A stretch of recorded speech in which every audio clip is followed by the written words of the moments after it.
27개국이 시장 환율을 지지한다는 공동 성명을 발표했습니다. G7은 이날 낸 공동 성명에서 일본의 엔저 기조로 시작된 환율 마찰과 관련해 통화 가치를 떨어뜨리려고 하는 인위적 조치는 외환 시장의 안정성을 위협할 것이라고 얘기했습니다. 또 G7 장관들은 재정과 통화 정책을 목표 환율 달성을 위한 목적으로 사용하지 않는다는 점을 재확인시켜줬습니다. 버락 오바마 미 대통령은 2기 임기 첫 국정연설에서 3차 핵실험을 강행한 북한을 강도 높게 비난하며 현명한 선택을 촉구했습니다. 오바마 대통령은 미국은 세계에서 가장 위험한 무기들의 확산을 막는 노력을 계속해 나갈 것이라며 어젯밤 우리가 본 것과 같은 핵실험 도발들은 그들을 더욱 고립시킬 뿐이라고 얘기했습니다. 또한 2일차리 창출을 올 한 해 최대 국정과제로 삼겠다고도 밝혔습니다. 전년 동기 대비 월간 취업자 증가가 한 달 만에 30만 명 선을 회복시켰습니다. 통계청에 따르면 1월 취업자 수는 2,405만 4천 명으로 지난해 같은 달보다 32만 2천 명이 늘었습니다. 전달은 27만 7천 명을 기록한 바 있습니다. 한편 1월 실업률은 3.4%로 1년 전보다 0.1%포인트 하락했고 자영업자 숫자는 18개월 만에 감소세로 바뀌었습니다. 현행 6단계로 구분된 주택용 전기요금 누진세가 3에서 5단계로 축소됩니다. 누진세 개편에 따라 단계를 축소하게 되면 가장 비싼 구간과 가장 싼 구간의 요금 격차가 11.7배에서 4 내지 8배로 줄어들게 됩니다. 전기요금의 현실화 차원에서 추진된다고 하지만 누진세 요금 구간을 줄이게 되면 결국 서민과 저소득층의 부담이 늘어날 것이란 우려도 나오고 있습니다.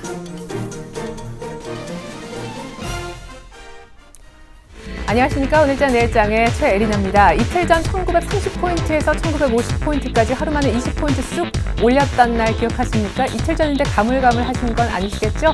전일에는 북한 관련 리스크가 있었습니다만 그럭저럭 외국인들까지 사는 모습 속에 잘 선전을 했었죠. 오늘 또 한번 30포인트가량을 올리고 있는데요. 드디어 1970이 회복되고 있습니다. 외국인만의 작품은 아니고요. 외국인과 기관의 합작품인데 외국인이 어제에도 샀듯이 오늘까지 현물의 매수세를 이어가고 있습니다. 입니다만 전일 사실 많이 팔았던 선물이 주목됐었죠. 내일이 바로 옵션 만기이기 때문인데 오늘 옵션 만기 하루 앞두고 선물을요 7,000개가 가까이 사면서 프로그램 매수 오히려 불러오고 있습니다. 시장의 우려가 컸던 베이시스도 상당히 좋아지고 있는 모습인데 외국인의 힘으로 1970까지 왔던 오늘 조금 전부터 기관이 현물을 2,000개약 넘게 순매수하면서 이제 철강주까지 꿈틀꿈틀 코스피 상승세를 더욱 확대시키고 있습니다. 오전장에 이미 증권주 등 금융주가 상승세를 보였었고요. 오래간만에 화학주, 더 넓게는 상품 관련주도 오늘 상승을 얘기하는 데 있어 빼놓을 수 없는 섹터가 되겠습니다. 환율 얘기도 있는데요. 결국 G7 공동성명 이후 엔화약세는 주춤한 것도 호재라는 호재가 되겠죠. 현재 코스피의 흐름은요. 네, 코스피는 1974.23입니다. 전일 종가 대비 30포인트 가까이 당기고 있고 1% 가까이 정도만 상승할 줄 알았는데 여기까지만 해도 사실은 전약 후강이었는데요. 막판의 상승폭이 어렵게지만 더 키워지고 있는 것은 바로 기관의 못 말리는 뒤늦은 매수가 유일히 같이 되고 있기 때문입니다. 코스닥 보시죠. 네, 코스닥은 507.61입니다. 역시 전일 북한 관련해서 같이 빠질 수밖에 없었던 코스닥인데 오늘은 역시 반대로 코스닥 자체는 오르는데 방산주는 급락합니다. 3포인트, 4포인트가량 위쪽이고요. 외국인들이 나 홀로 매수하고 있네요. 자, 이번엔 환율 시장 살펴드리겠습니다. 원달러 환율은 1,086원 60전. 오늘 시작할 때도 4원, 5원가량 갭다운 출발했었는데요. 현재도 그런 모습입니다. 북한 관련 리스크가 있으면 보통 원달러 환율은 오르게 마련이지만 다시 한번 원화 강세 쪽으로 조금 진행이 되는 모습입니다. 1,050원대 중반에선 확실히 원화 강세가 멈춰졌었는데 1,100원 트라이 하다가 현재는 1,080원대, 90원대에서 조금 약간 넓은 박스권에서 왔다 갔다 하는 모습입니다. 현재 엔달러의 흐름은 92엔대 후반이고요. 네, 엔화약세가 주춤하자 니케이도 같이 1%가량 빠지고 있습니다. 춘절 관련해서 중화권 증시는 현재 휴장이 되는 곳들이 많이 있죠. 자, 계속해서 오늘장 내일장 일부에서 준비한 소식들 살펴드립니다.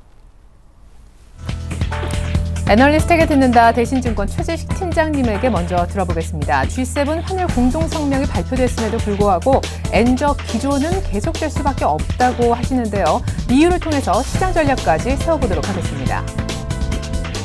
이슈인 시간 알바트로스 투자자문사 신승현 대표님과 함께합니다. 신 대표님은요, 현 시장의 키포인트로 세 가지 보십니다. 엔저 주춤 가능성이 첫째요, 한국 증시의 디커플링 해소가 둘째, 마지막이 일국의 개정 모멘텀 기대라는 부분이 되겠는데 결국에 경기 민감 대형주를 단기 베팅해도 좋을까요? 특별히 1분기 개정 모멘텀이 기대가 되는 조선주 매수가 적정한지까지 체크해드리도록 하겠습니다. 테마 톡톡 코너가 있는 수요일입니다. 오늘도 세 가지 테마 준비했는데 첫째, 글로벌 훈풍의 금융주가 급등하죠. 향후 상승 여력도 충분히 있을까요?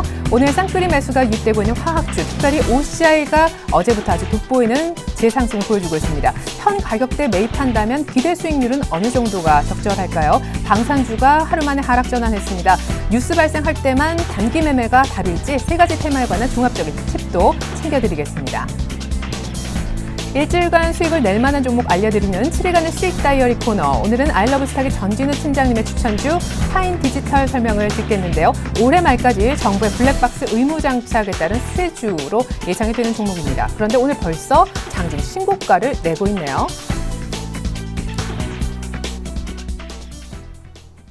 약간 윗꼬리가 달립니다만 이 분위기 속에서 1970이 쉽게 내어지지도 않을 것 같습니다. 기분 좋네요. 여의도로 한번 나가보겠습니다. 대신증권의 최진식 팀장님 연결합니다. 안녕하세요. 네, 아직까지 연결이 되진 않은 것 같습니다. 앞서 말씀드렸다시피 잠시 후에 우리 최재식 팀장님은 불러보고요.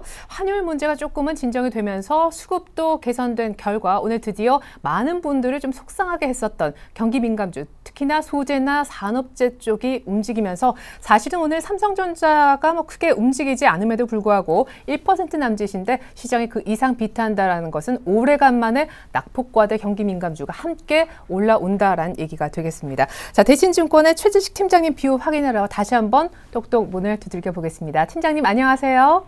안녕하십니까? 네, 오늘 상승세가 아주 돋보입니다. 간단하게 특징 먼저 점검해 주십시오. 네, 일단 오늘은 외국인들은 선물 신규 매수를 크게 하고 있습니다. 그래서 프로그램 매수가 크게 유입이 되고 있고요.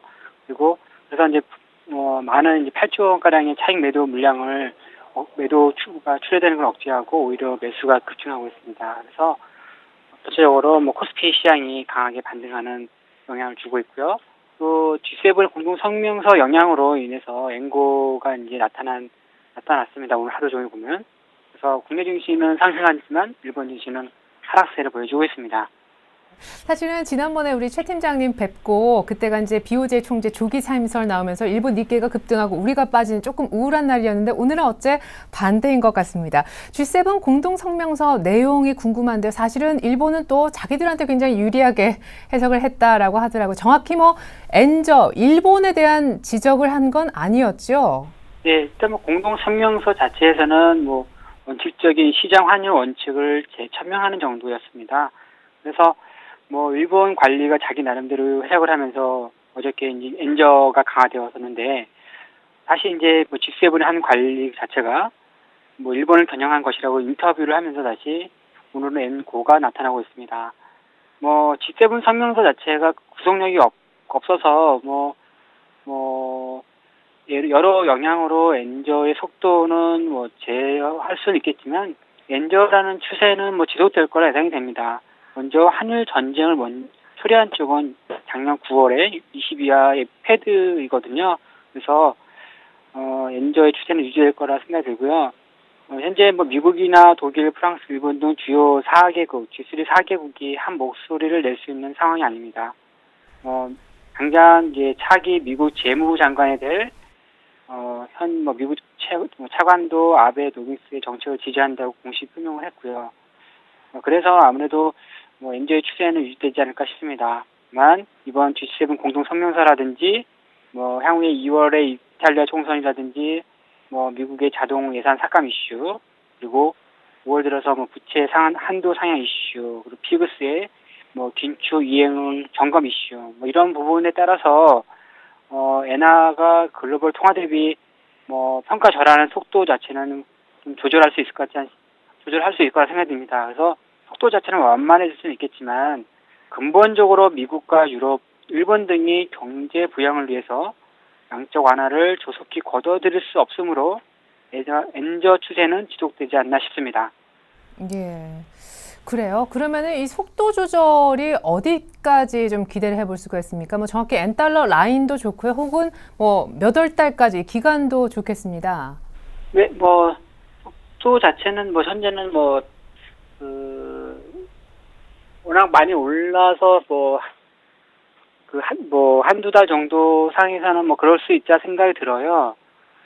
그렇다 하더라도 그 3월 달에 새로운 BOJ 총재가 이제 선임이 돼서 4월 초에 그 BOJ 회의에서 추가적인 양적 완화 가능성 부분도 있고, 또 7월에 일본의 참여 선거까지 쭉 있어서 아무래도 이제 잠깐 동안에 엔저의 속도 자체는 줄을 수는 있겠지만 올 상반기 내내는 엔저의 기조 속에 있지 않나 생각이 듭니다. 자, 그러면은요, 엔저 기조는 계속될 수밖에 없다라고 하셨었는데, 유로그룹 의장의 얘기를 들어보니까, 뭐, 본격적인 환율 문제는 이번 주말에 있을 G20 회의에서 하자라고 했다 하더라고요. 이제 당장 그 이벤트를 또 거치면서 속도는 조금 더 엔저가 주춤할 수 있는지 궁금하고요. 오늘 시장의 상승세, 기술적으로 어떻게 보십니까? 네, 일단 금요일 토요일 날 G20 중앙은행 총재 및 재무장관 회의가 있는데, 거기에서 아무래도 이제 일본 얘기를 많이 할 것 같습니다. 일본이 구체적으로 환율 얼마 정도 목표로 하겠다, 그런 부분이 이제 상징적으로 다뤄질 것 같은데, 그렇다 하더라도 그런 부분을 지금 먼저 반응하면서 엔저가 약간 주춤해지고 있는 것 같고요. 또 그 반대로 국내 증시는 또 상승하고 있는 것 같고, 또 이런 부분을 잠깐 정도는 전개될 수 있다 생각이 듭니다.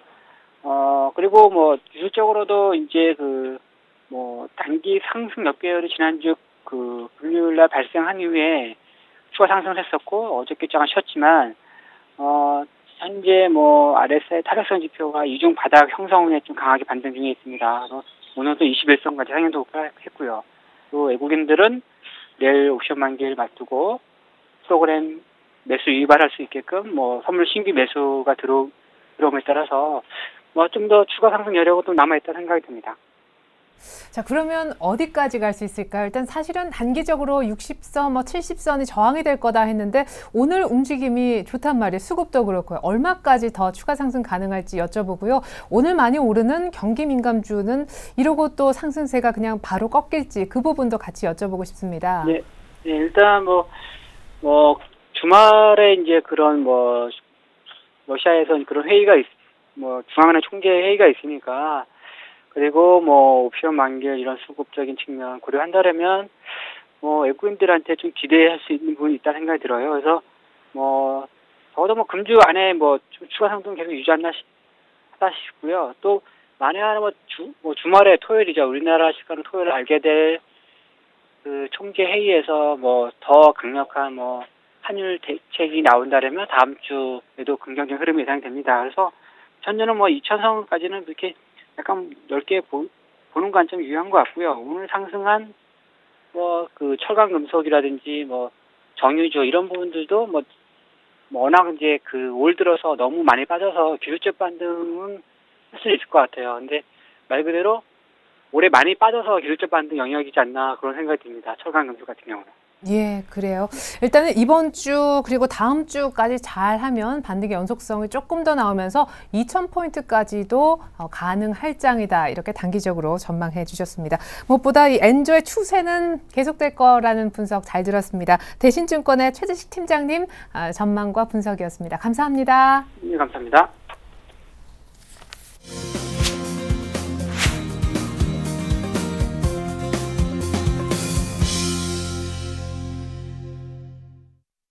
네, 외국인이 선물 7,000계약 넘게 사는 옵션 만기 하루 전입니다. 이슈인 시간 알바트로스 투자자문사 신승현 대표님 연결합니다. 안녕하세요. 네, 안녕하십니까. 네, 외국인들의 수급은 환율이 결정짓는다는데 환율도 조금 괜찮아지는 듯하고 때문인지 수급도 좀 좋아지는 것 같네요.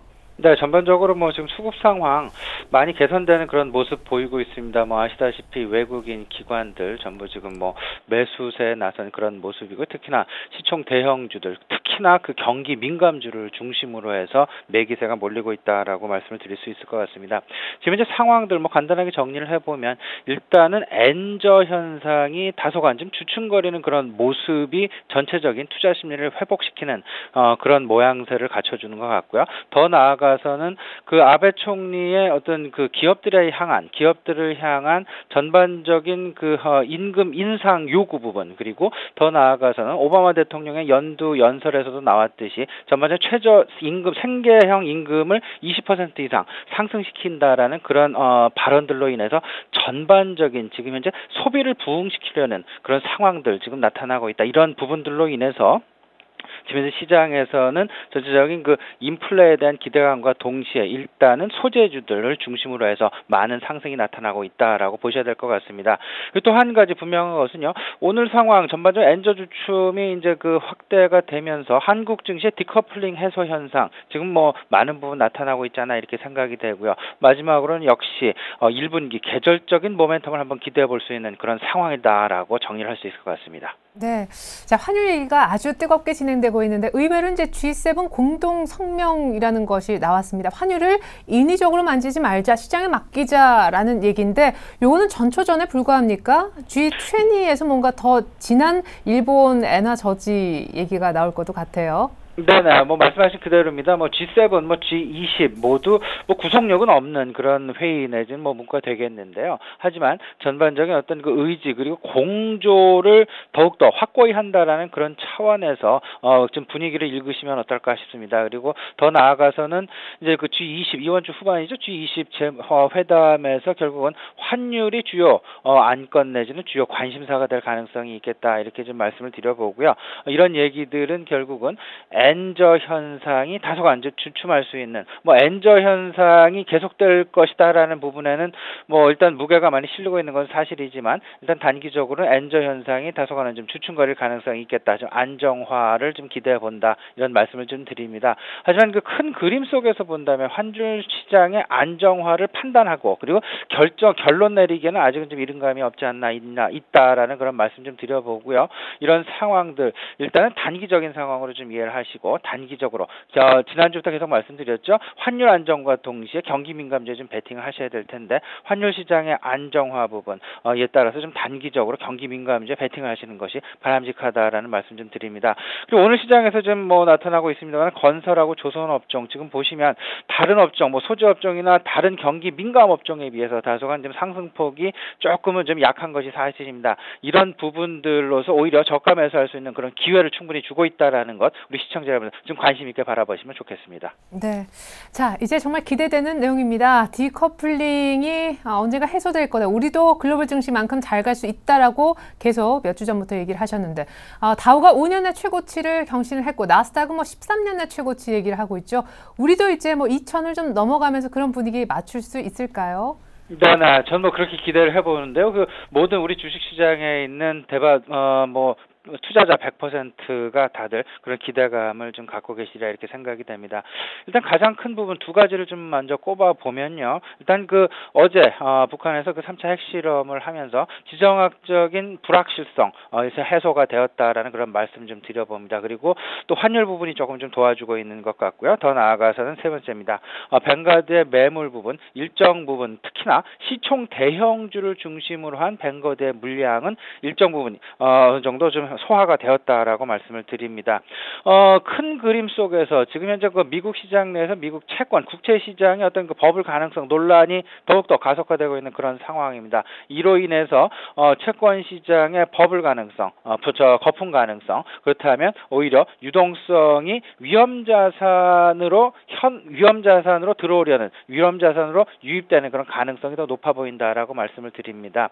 이런 것과 동시에 우리 증시 부분, 아무래도 디커플링 계속 되어 왔지만 이제는 해소되는 그런 과정 중에 들어왔다라고 봐도 과언이 아닐 듯 싶고요. 이제는 또 이제 마지막으로 한 가지 더 좀 덧붙인다면요. 4분기 실적 발표가 이제 그 대형주들 중심으로 거의 이제 그 마무리가 되었습니다. 지난주 특히나 어닝 쇼크를 주는 그런 기업들이 많았었습니다. 뭐 아시겠습니다만 뭐 OCI도 어닝 쇼크가 나왔었고요. 그다음에 현대중공업도 어닝 쇼크였고 뭐 여러 가지 이제 뭐 조선업종, 건설업종들 다들 이제 그 어닝 쇼크 경험을 했었습니다. 그로 인해서 주가 상당 부분 이제 그 뭐 바닥권을 확인했다 해도 과언이 아닐 듯 싶고요. 이제는 어느 정도 이제 1분기 기업 실적에 대한 기대감 그리고 1분기 계절적인 모멘텀에 대한 기대감 이런 부분이 가세하면서 시장에 대한 긍정적인 어떤 그 모멘텀 충분히 나설 때가 되었다라고 생각할 수 있을 것 같네요. 네, 그럼 더 구체적으로 1분기 계절 모멘텀을 기대할 수 있다라는 것이 예를 들면 뭐 중국에 대한 기대입니까? 아니면 산업군별로 뭔가 모멘텀이 있을 수 있다는 얘기십니까? 네, 산업군별로 생각을 좀 하셔야 될 것 같습니다. 대체적으로 이제 그 수주 모멘텀을 가장 우선시하고 있는 건설업종이나 조선업종 같은 경우 항상 그 1분기에 대부분 1년치 내지는 1년 반치 이상의 어떤 그 수주 관련된 모멘텀이 나오게 됩니다. 그렇다면 이제는 뭐 1분기 이제 뭐 한 중간 정도 지나갔죠. 이제는 서서히 그 수주 관련된 모멘텀이 나오게 된다라고 이제 기대를 하셔도 좋을 것 같고요. 이제 소재주가 되겠습니다. 화학이나 철강주들, 특히나 이제 그 봄철 그리고 여름철 수요를 앞당기면서 미리 이제 그 소재 산업의 어떤 그 성수기에 진입을 하게 되는데요. 그 시기의 시점이 바로 지금 순간이 되겠습니다. 이제부터는 이제 그 계절적인 성수기에 들어가는 그런 업종들, 특히나 건설, 조선 그리고 소재 업종을 중심으로 우리 시청자 여러분 좀 관심을 가지시면 좋겠다 말씀드려보고요. 또 한 가지 이제 IT 쪽에서 좀 생각을 해봐야 되겠죠.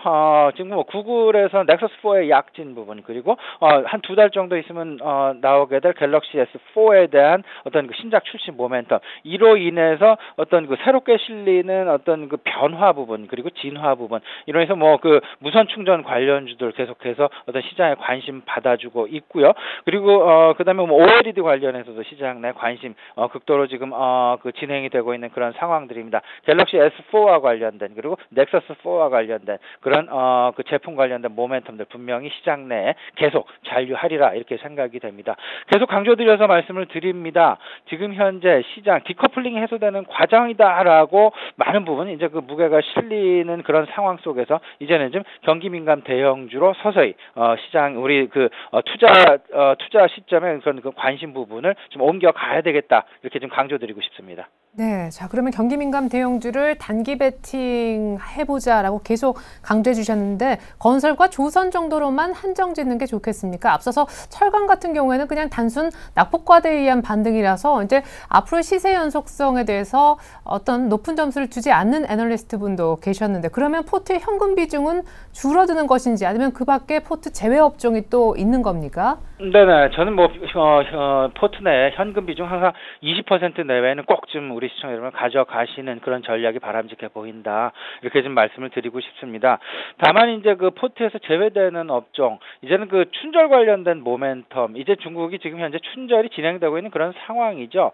이제는 이제 그 춘절 효과 부분을 좀 기다리고 있는 그런 상황이고요. 따라서 춘절 관련된 모멘텀 부분은 일단 일정 부분 시장 내에서 조금 좀 둔화되었다라고 좀 여기셔야 될 것 같습니다. 따라서 여행 관련주들 좀 포트에서 좀 제외시키고 싶은 그런 생각이 있고요. 이 반대로 조선업종 같은 경우 1Q 모멘텀, 계절적인 모멘텀 분명히 있다라는 것 말씀드립니다. 오늘 시장에서 일단 그 시장에서 제 개인적인 생각이 이렇습니다. 그 저점 매수할 수 있는 아주 좋은 기회를 주고 있다라는 그런 생각 좀 가져보고요.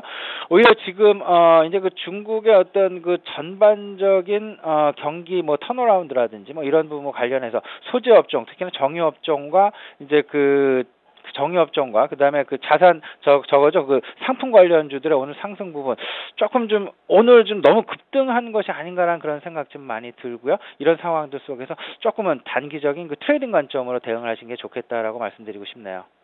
예, 감사합니다. 자, 그러면은 특별히 건설과 조선 가운데 조선이나 건설 등은 오늘 잘 들어가 볼 만한 매수의 어떤 적정 시기가 온 것이 아닌가까지 짚어주셨고 여행주는 일단 포트에서 제외한다고 얘기를 해주셨습니다. 마지막으로 그럼 전체적인 섹터별 비중 정도만 공개를 부탁드릴게요. 네, 지금 현재 이제 뭐 IT 쪽은요, 뭐 반도체, 스마트, 그리고 제가 계속해서 우리 시청자 여러분 말씀드리고 있죠. 그 통신 장비 그리고 스마트 부품주 관심 가지라 말씀을 드리는데요. 삼성전자를 비롯한 뭐 LG전자 이런 회사들은 한 20% 내외 그 전체 비중에서 좀 필요해 보인다 말씀드리고요. IT 부품 그리고 IT 장비주 각각 5% 내외의 어떤 그 포트폴리오 전략 필요해 보인다 말씀드립니다. 지금 현재 그 자산주 20%를 계속 강조드리고 싶습니다. 무슨 말씀이냐면요.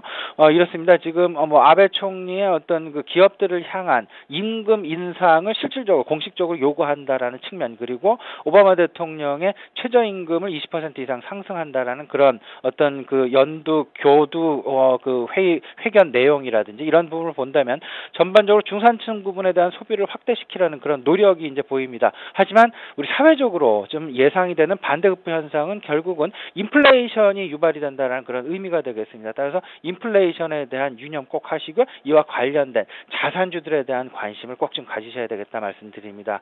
그리고 지금 현재 그 계절적인 수주 모멘텀 그리고 업황 호전 좀 생각하셔서요. 조선주 새롭게 담아서 가보시면 어떨까 싶네요. 네, 감사합니다. 지금까지 알바트로스 투자자문사 신승현 대표님과 함께했습니다. 잘 들었습니다. 네, 감사합니다.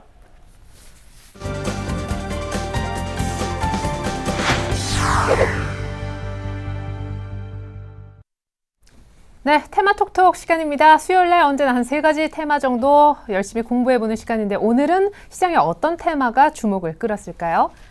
자, 첫 번째 테마는 바로 현재 코스피의 이제 흐름이 나오고 있고요.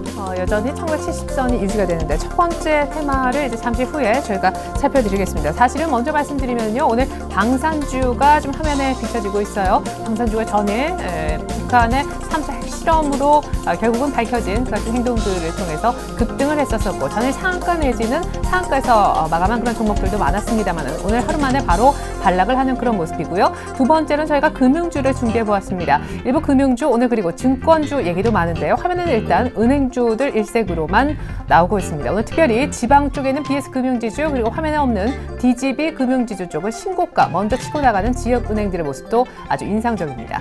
다들 신고가 준비하는 그런 모습 속에 M&A 재료도 좀 녹아있고요. 저평가 벨트가 있는 또 금융주가 되겠습니다. 오늘 화학주는 오전장부터 사실 강했죠. 철강주는 뒤늦게 합류를 한 것으로 보여지고요. 호남석유가 3%대 상승, LG화학도 2%대 상승. 겨우 LG화학이 이제 30만 원을 챙겨갑니다. 자, OCI는 뭐 20만 원 가까이 부르시는 목표가를 얘기하시는 분들도 많은데 어제 상승 그리고 오늘 상승 사실은 한번 크게 밀렸다가 재반등하고 있는 OCI가 얼마까지 갈까 이 부분도 궁금하실 것 같습니다. 뭐 하나케미칼도 사실은 태양광 관련 섹터가 되겠고요. 오늘 이 밖에도 정유주 쪽이 상당히 강한 모습이죠. 사실 오늘 정유주의 급반등이 너무 빠르다라는 의견도 제기가 되었습니다.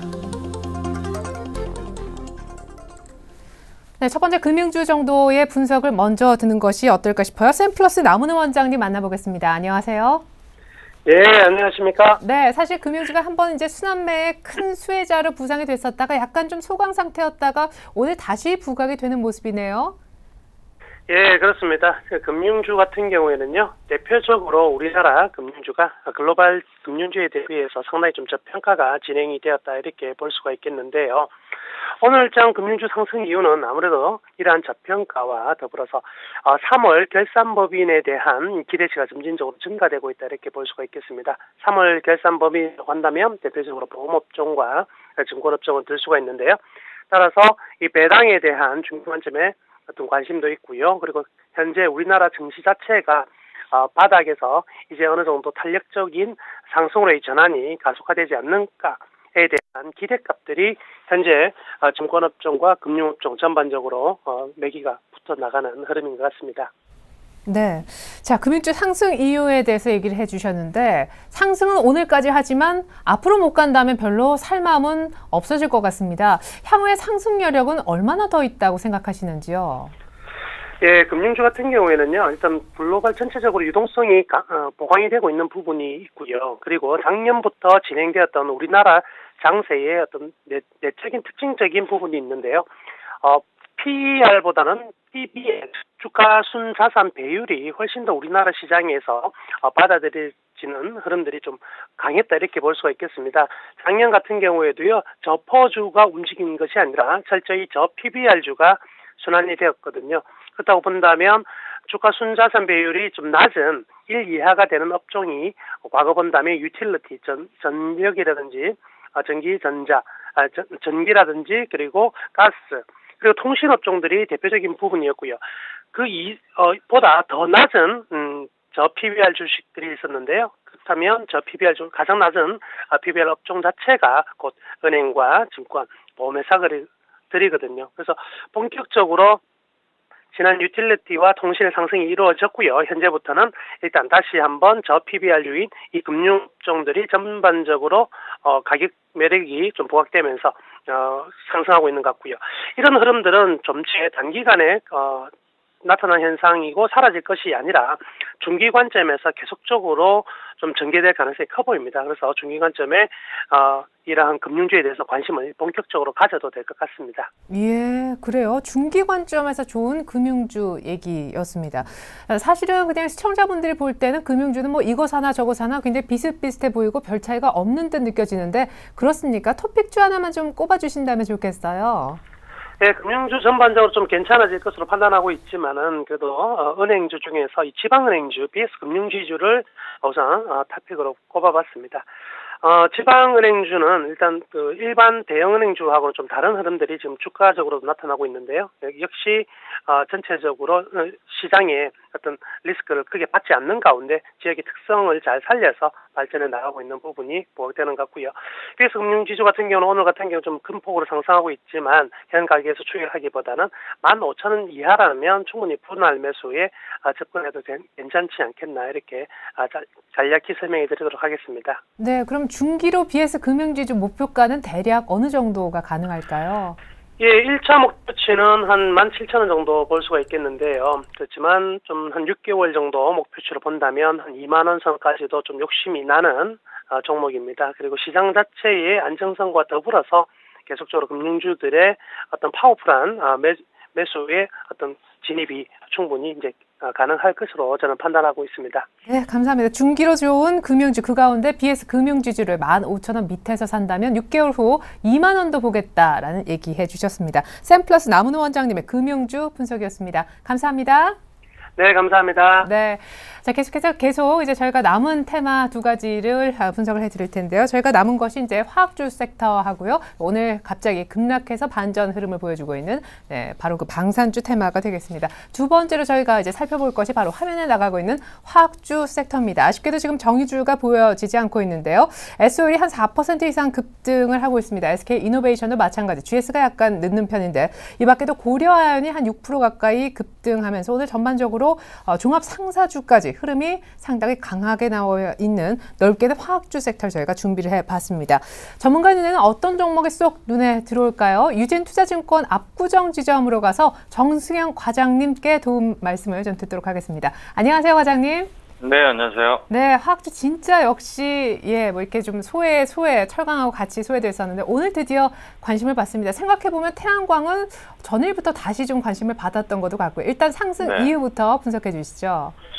네, 일단 전체적인 시장의 상승, 급등에 따른 화학주 역시 최근에 이제 낙폭 박스권 하단에서 낙폭이 컸던 부분들, 그런 부분들이 결국에는 기관과 외국인의 수급의 개선 이런 부분들로 인해서 전체적으로 큰 폭으로 상승을 하는 그런 이유가 되겠고, 결국에는 최근에 외국인이 수급의 공백이 많이 느껴졌던 그런 최근에 그런 흐름이었는데, 그런 부분의 수급의 개선 효과가 아마 오늘 상승의 가장 큰 이유가 아닐까 그렇게 보고 있습니다. 예. 자, 수급이 좋아졌기 때문에 화학주가 올라간다라고 얘기를 주셨습니다. 그러면 사실 정유주 같은 경우에는 1분기는 당연히 좋아진다라는 어떤 구조적이고 계절적인 특성도 있는데 향후 전망은 어떻게 보십니까? 중기적으로 좀 더 갈까요? 일단 당분간은 일단 대형주 전체적으로 박스권 움직임이 이어질 것으로 예상이 되고요. 일단 전체적으로 최근에 이제 박스권 하단에서 올라왔던 부분들이기 때문에 일단 정고점 부분 단기적으로 박스권 상단 부분에서는 일단 매도 관점에서 보시는 게 좋을 것 같고, 일단 시장 전체가 2,000포인트를 안착을 하고 추세적으로 상승 전환한다라고 했을 때는 좀 더 전 고점을 경신하면서 갈 가능성이 있겠지만, 단기적으로 여러 가지 수급적인 문제라든지 그리고 돌발 악재들 뭐 이런 부분들이 충분히 있기 때문에 아무래도 지금 현재 관점에서는 어느 정도 박스권 상단에서는 차익 실현 관점 이런 부분들이 훨씬 유효하겠다라고 말씀드릴 수 있겠습니다. 네, 아직은 뭐 중기적인 상승에 대한 화학주 전망보다는 박스권 안에서 조금 매매를 해보는 것이 안정적이겠다라는 답을 주셨습니다. 역시 토픽주 하나만 좀 주시면 좋겠는데 앞서서는 뭐 금융주 가운데 BS 금융지주 얘기를 저희가 들었거든요. 네. 일단 뭐 전체적으로 화학주에 대한 관심이 최근에 이제 높아지고 그리고 태양광주에 대한 관심도 높아지고 있습니다. 제가 오늘 뭐 토픽 종목으로 말씀드릴 종목은 OCI가 되겠는데 일단 최근에 그 폴리실리콘 가격이 상당히 이제 큰 폭으로 하락을 하면서 OCI 주가도 상당히 더딘 움직임을 보여줬는데 최근에 폴리실리콘 가격이 이제 제자리를 찾아가는 과정을 겪고 있고 뭐 그런 부분에서 16만 원대에서 거의 만 원을 다이렉트로 이렇게 올라오는 과정을 겪었는데 뭐 이런 부분들의 내용들은 그 미국 태양광 주택 PF 중대 뭐 이런 소식들이 전해지면서 이제 긍정적인 주가 흐름에 긍정적인 효과를 줬다라고 볼 수 있겠고 뭐 이런 부분들 역시 태양광들 업체에 대한 최근에 너무나 이제 홀대받고 소외받았던 그런 주식들이었는데 일단 시장의 관심을 받게 되는 뭐 이런 부분들은 상당히 뭐 수급적으로나 주가적으로 긍정적인 포인트가 될 수 있다라고 볼 수 있겠고 일단 뭐 기술적으로 또 거의 박스권 이제 하단에서 올라오는 이제 시작하는 그런 그림이기 때문에 일단 제가 봤을 때는 외국인 매수로 인해서 올라왔던 부분들 결국에는 뭐 수급적인 개선 요인도 충분히 있다라고 봤을 때는 충분히 지금 가격대 접근 유효한 가격이다 볼 수 있겠고 일단 단기적으로 한 19만 원 정도까지는 충분히 무난하게 달성 가능한 그런 가격대라고 볼 수 있겠고 일단 매수가는 뭐 한 17만 원, 뭐 오늘 종가 정도 뭐 비슷한 가격이 될 것 같은데요.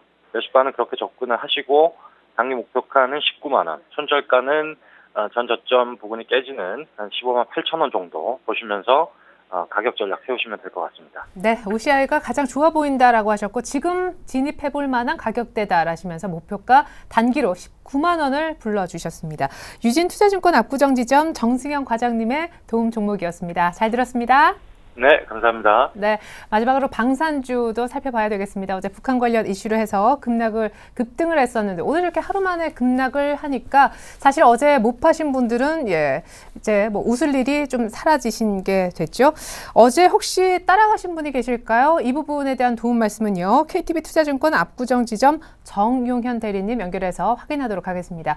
대리님 안녕하세요. 네, 안녕하십니까? 네, 사실상 재료가 사라졌기 때문에 급락은 좀 예견됐던 일이기도 한데요. 네네. 일단 뭐 전일 같은 경우에 북한의 3차 핵실험 영향으로 인해서 뭐 스펙코를 대장주로 필두로 해서 뭐 빅텍과 휴니드, 퍼스텍 등과 같은 방산주들이 강세를 보였는데요. 일단 뭐 과거 자료에서도 보였듯이 뭐 과거 사례에서 뭐 북한의 지정 확정 리스크가 발생 이후에는 5일간 뭐 평균 코스피 상승률 같은 경우에도 상당히 양호한 흐름을 보여줬습니다. 하지만 뭐 방산주는 이와 반대의 흐름을 보인 것을 역사적으로도 확인되었기 때문에 오늘 같은 경우에는 뭐 지금 재료가 노출되는 만큼 다시 한번 그 단타 세력들이 빠져나가는 모습을 보여주지 않았나라고 판단되어지고 있습니다. 그리고 또한 오늘같이 뭐 외국인과 기관 쪽에서의 쌍끌이 매수가 들어오는 장에서는 이러한 테마주성의 방산주들은 아무래도 매기가 좀 집중이 되지 못하는 그런 흐름을 보이기 때문에 아무래도 상대적으로 큰 약세를 보이지 않았나라고 좀 판단되어지고 있습니다. 네, 근데 향후에서는 아마 갖고 계신 분들 입장에서는 뭔가 북한이 추가 도발도 할 수 있다. 그러니까 지금 일단 뭐 포기는 하지 말고 조금 더 들고 있어 볼까? 이렇게 끝까지 미련을 갖는 분들도 계실 것 같아요. 어떻게 좀 주의해야 될 사항 같은 거 있으면 주십시오. 네, 일단 제가 앞서서 말씀드린 4가지 종목 같은 경우에는 뭐 실적이 그렇게 크게 성장하거나 뭐 실적이 좋은 주식이 아닙니다. 그렇기 때문에 북한의 북핵과 같은 지정 확정 리스크에 대한 뉴스 플로어가 흘러나올 때만 뭐 단기적으로 변동성이 큰 종목인데요. 그리고 이 종목 같은 경우에는 지금 이러한 방산주들의 종목 같은 경우에는 최근 들어 상당히 이격도도 상당히 많이 벌어져 있었던 상태이기 때문에 지금 다 차익 실현 매물이 상당히 많이 쏟아지지 않나라고 보여지고 있습니다. 뭐 간단한 예로 뭐 빅텍 같은 경우에는 2012년도 실적이 278억 매출에 적자가 49억이기 때문에 시총이 612억 상당히 비싼 종목입니다. 그렇기 때문에 아무래도 이렇게 뉴스에 따라서 움직이는 종목들은 좀 피하시는 것이 좀 좋지 않나라고 좀 판단되어지고 있습니다. 네, 그래요. 자, 일단 뉴스에 따라서 급변하는 종목 변동성이 심하니까 될 수 있으면 안 했으면 좋겠다라고 하셨습니다. 뭐 사실 최근에 이렇게 테마 생각해보면 방산주, 물관리 테마 뭐 이 정도가 좀 있었던 것 같은데 일단 방산주 얘기가 나왔으니까요. 혹시 이 종목 정도는 아주 정말 초단기 매매 정도 가능하겠다라는 종목이 혹시 있으신가요? 네, 앞서 말씀드린 제가 서두에 말씀드린 스페코가 이쪽 방산주 쪽에서는 대장주 역할을 하고 있는데요. 네. 일단 스페코 같은 경우에는 타 종목, 뭐 휴니드나 빅텍, 퍼스텍 등과 비교했을 때는 그나마도 실적이 뭐 시총 대비해서는 조금은 나아 보이는 종목 중 하나입니다. 그리고 어제 같은 경우에도 대장주의 역할을 했기 때문에 그래도 매매를 하신다면은 스페코를 가지고서 매매를 하시는 편이 좀 좋을 것 같다라고 판단되어지고 있고요. 오늘 같은 경우에는 지금 뭐 1,900만 주가량의 거래량이 나오면서 장대 음봉의 모습을 보여줬기 때문에 내일도 시초가는 상당히 약한 모습을 보여줄 것 같습니다. 일단은 뭐 3,200원 정도로 1차 지지 라인으로 짧게 제가 제시를 해드리겠는데 이쪽은 좀 붕괴될 가능성이 좀 높아 보이긴 합니다. 왜냐하면 지금 여태까지 거래가 실려왔던 모습보다 더 많은 거래량을 실어내면서 지금 장대 음봉의 모습을 보이고 있기 때문에 좀 크게 뭐 적극적으로 추천드릴 만한 종목은 아니고요. 일단은 반등이 나온다면 한 5일선 부근이 한 3,600원 정도에서 1차적인 반등 영역을 뭐 제시를 해드리겠습니다. 그리고 4,055원이 앞전 고점인데 4,055원을 뭐 강한 거래량과 함께 돌파를 하게 된다면 다시 한번 시세가 나오지 않을까라고 판단되어지고 있습니다. 하지만 지금 역시나 재료가 노출되어 있던 종목이다 보니까 지금 거래량과 뭐 차트 모습으로 봤을 때는 그게 적극적으로 추천드릴 만한 종목 아니다라고 말씀드릴 수 있습니다. 왜냐면 거래량이 전일 상승만큼이나 지금 쏟아지고 있기 때문에 지금 뭐 어떤 스페코라는 종목을 산다라기보다 갖고 계신 분들은 3,600원 정도까지는 반등 시 목표가로 잡아서 팔 수 있겠다라는 파는 가격을 오히려 주셨습니다. 그나마 실적이 조금 되는 대장주 스페코에 대한 가격 팁까지 감사합니다. KTB 투자증권 압구정지점 정용현 대리님과 함께했습니다. 잘 들었습니다. 네, 감사합니다.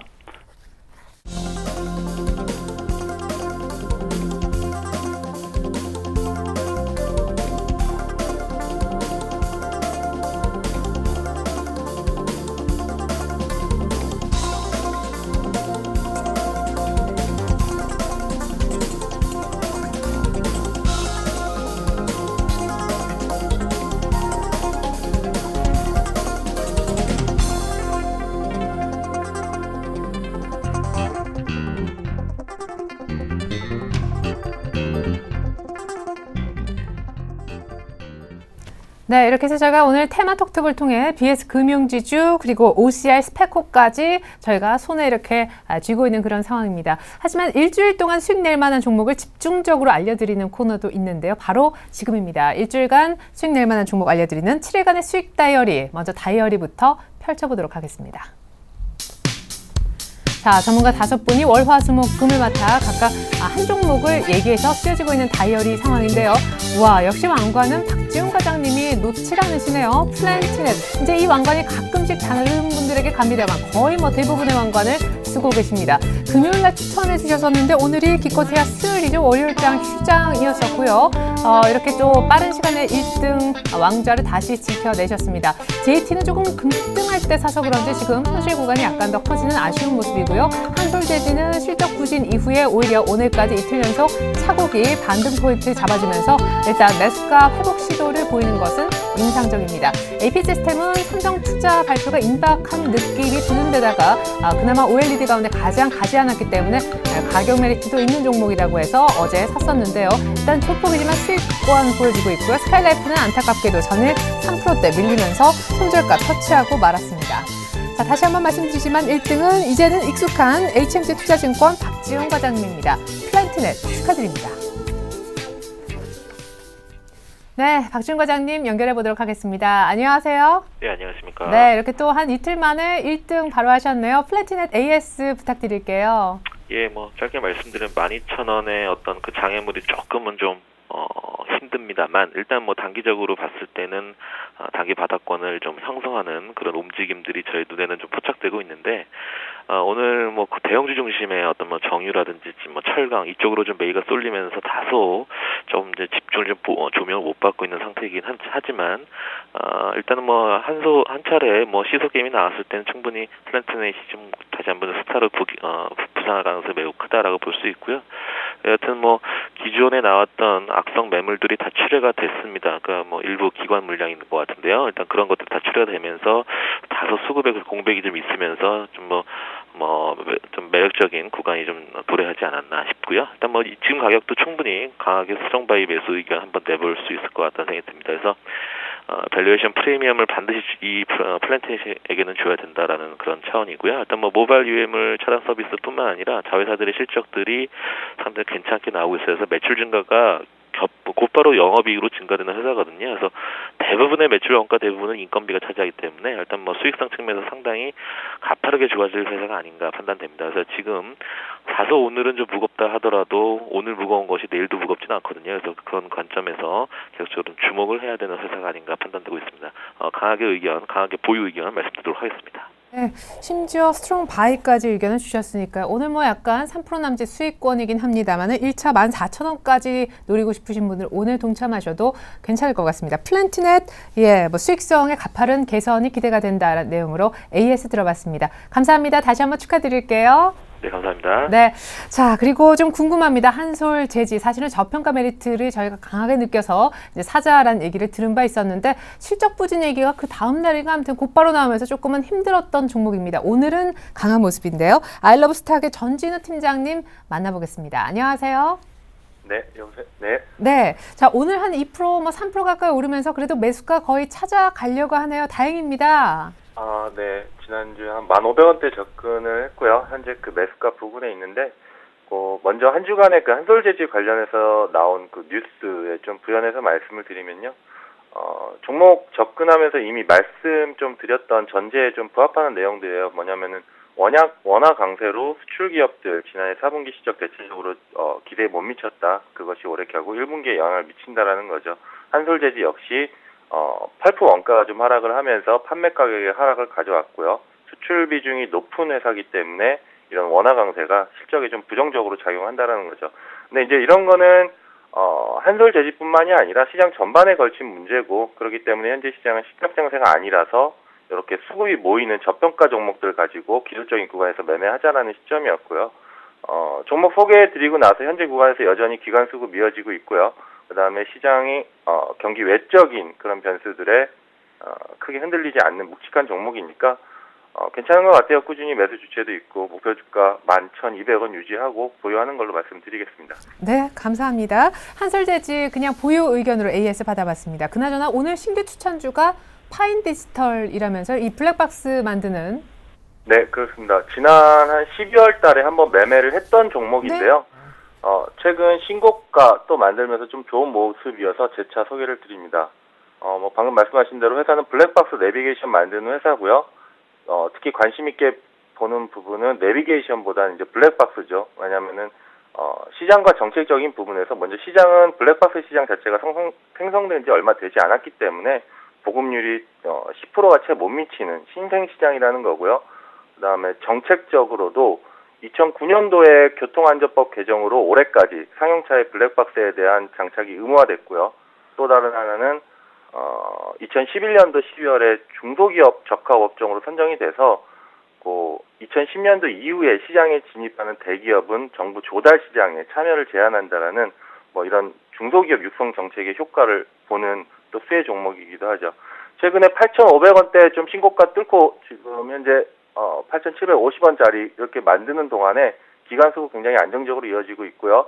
단기 목표가로 9,500원 말씀드리고 선절가로 7,500원 좀 러프하게 잡고 소개드리겠습니다. 네, 손절가 굉장히 여유 있게 두시네요. 오늘 급등하고 있는데 이럴 때 이제 종가에 그냥 들어가도 소위 물릴 염려는 없는 거죠?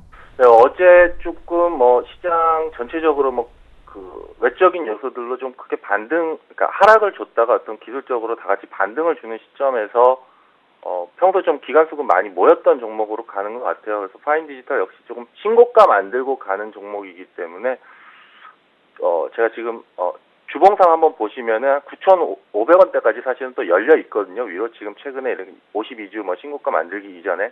그래서 그 구간 안에서는 상당히 좀 가벼운 움직임 줄 것 같습니다. 그래서 종가 부분에 접근해도 무난하지 않나 싶습니다. 예, 그래요. 알겠습니다. 자, 주봉상 좀 열려있는 자리가 목표가이고 조금 룸이 그래도 있기 때문에 기대 상승률이 조금 높기 때문에 오늘 좀 급등하지만 따라가봐도 괜찮을 것 같다. 파인디스타 설명을 한번 들어봤습니다. 아이러브스탁의 전진우 팀장님 종목 소개였습니다. 감사합니다. 네, 감사합니다. 네, 자, 현재 코스피는 1973선입니다. 오늘 장중 고가가 오후장에 만들어진 1975포인트 정도 되는데요. 외국인들의 선물 매수는 7,000개와 가까이 될 것 같고요. 기관의 현물 순매수도 2,500억 가까이 잡힐 것 같습니다. 전 잠시 후 얼마나 오를지 기대가 되는 양시장 모두 종가 들고 오늘자 내일장 2부로 다시 오겠습니다. 고맙습니다.